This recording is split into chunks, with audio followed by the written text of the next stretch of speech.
Hello and welcome back.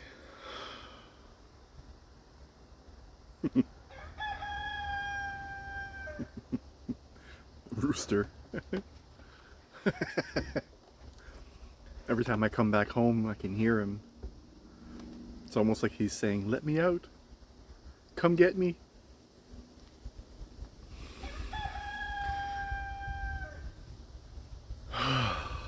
It's been a little while.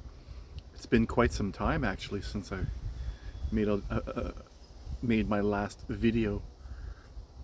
To everyone that's been new to the channel, thank you for subscribing. To everyone as well that's still here, thank you for not going anywhere. I was always going to make another video. I don't think I'll ever stop. But sometimes you kind of feel that you have nothing to say. It's kind of where I've been for quite some time.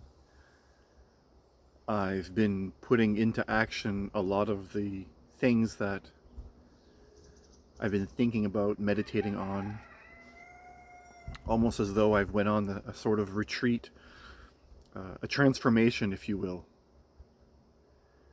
And in that transformation, it can be very confusing. You're in between two personalities, one that you were solid and you knew who you were, and the other one who you're not yet. And in between those two states of being, there's a lot of uncertainty. So making videos when I feel very uncertain feels wrong to me. Feels as though I would be guiding you in the wrong direction, which is why I haven't made a lot of videos within the last months. And just because it's important, it's necessary for me to really integrate, to fully integrate everything that I've been studying, that I've been learning, meditating on, just the whole of everything. It's been an amazing journey since 2016, September the 16th, when all of this first happened to me. Before the state that I'm in now, the last state of mind that I was in, it was very destructive. It was very... I didn't want to be here. Having felt the other side after what I called the Kundalini awakening. Again, I don't know if that's what happened to me. Those are just labels. Those are just words. It was a very fantastical experience. You can watch the video. Maybe I'll post it somewhere where you can see. Most likely it'll be at the end of the video for the suggestions for the next video to watch. But after having that experience, it was such an amazing, powerful feeling to be in that state of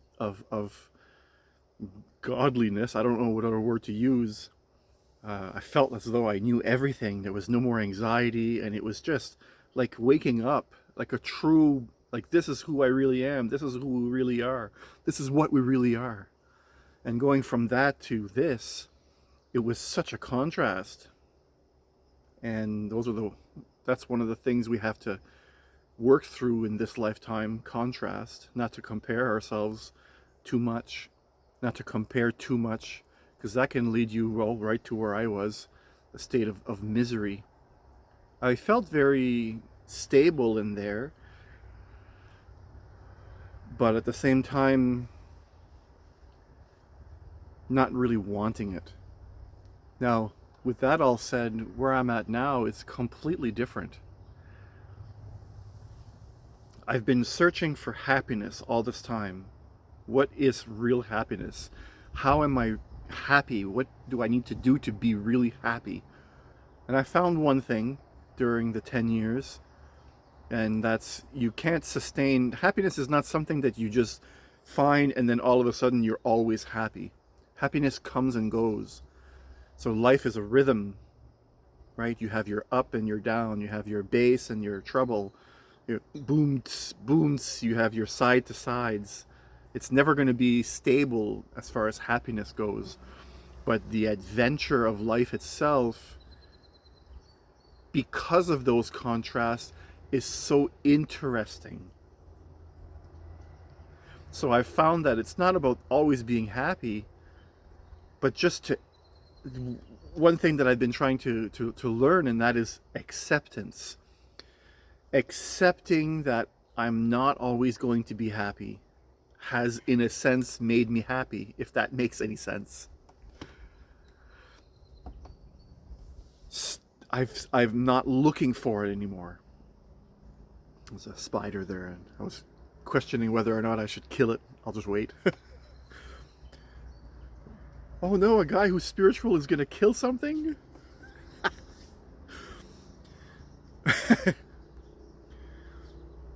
So, I've learned to accept, and more than anything, let go trying to control how I feel. I let go trying to create how I feel. And that has been the biggest transformation for me within the last 10 years, which has truly brought me to a place where I can say I feel really happy. Overall, again, within waves, I get mad, I get cranky, I have moments within all of this that I not that I don't want to be here anymore, but just, I find myself saying fucking bullshit and all this stuff, this sucks, so on. And having accepted that, having come to a state where I don't try to change that, has brought me peace. And due to the lack of struggle within, I feel better overall. And that's what I mean when I say happy. I'm happy now. And the reason I'm saying all this to you now is because I want to really show what it is to go through from a spiritual awakening through the years and the stages that a person can go through. And even though, as they call the kitchen sink of your spiritual awakening, even though that can be very, very destructive for you and for others around you, even though it can feel like the end and that you don't want to be here, I'm making this video to show you that there's a light at the end of the tunnel, if you will. Am I at the end of the tunnel? That's not what I'm saying. It's just a manner of speaking. That I'm saying when you feel really bad and it feels like you're never going to feel good again, don't give up. I'm not saying to not lose hope. Don't hold on to something that you're not sure you're ever going to get. That's not what I'm saying either. But what I'm saying is don't think this is all.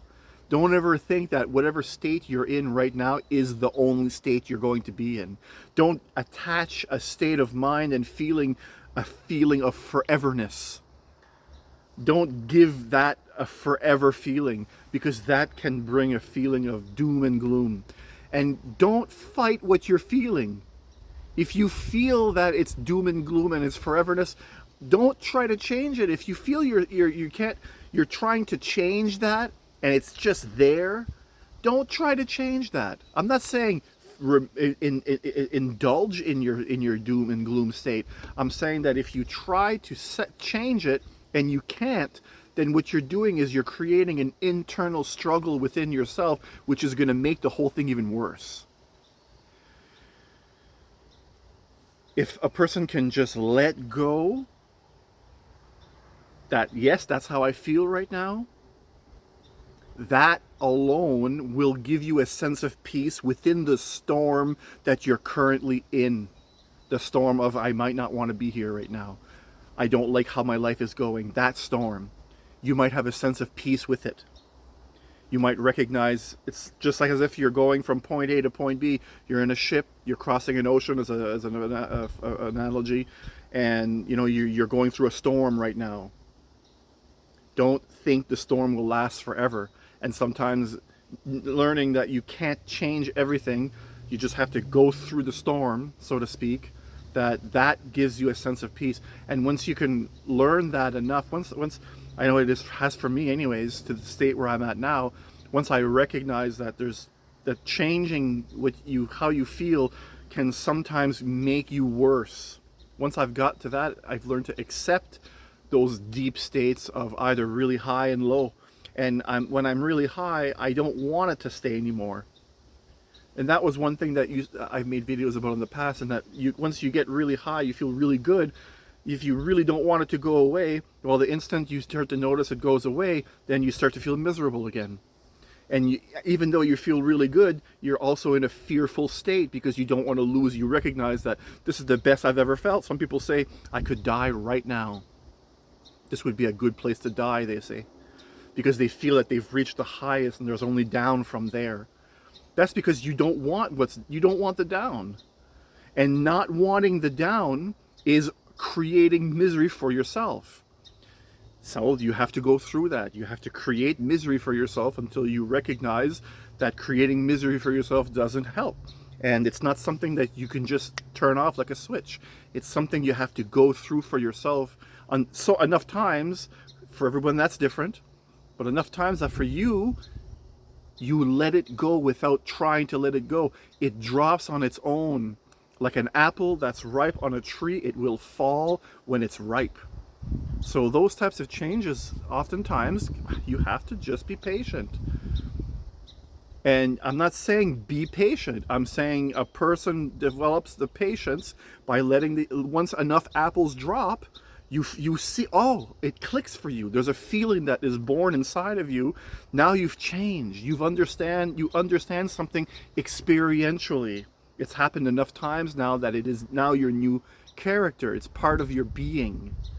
So don't give up. If you feel as though, and it sounds again contradictory, this is just the nature of language. I can't try to inspire someone to make you feel so that you don't fall into despair, which is kind of ridiculous, because I'm also saying that if you go into despair, eventually you'll come out of it. So this video, it's really from my heart. My heart wants others to be happy, and so I'm trying to say this in language. Don't give up. I want to keep saying, somehow my mind wants to say don't lose hope, but that's not what I'm trying to say either. Crazy, right? Language, you can only say one thing. You can't. It's such a dualistic way to talk. You can't say really what I'm trying to say with words. It's just once I don't know. I don't even know how to say it. I think maybe that's where I should end the video right there. You will be okay. And don't believe me, one day you'll find it for yourself. So wherever you are around the world, whatever time it is that you're watching this video, thank you. Thank you. Thank you. Peace.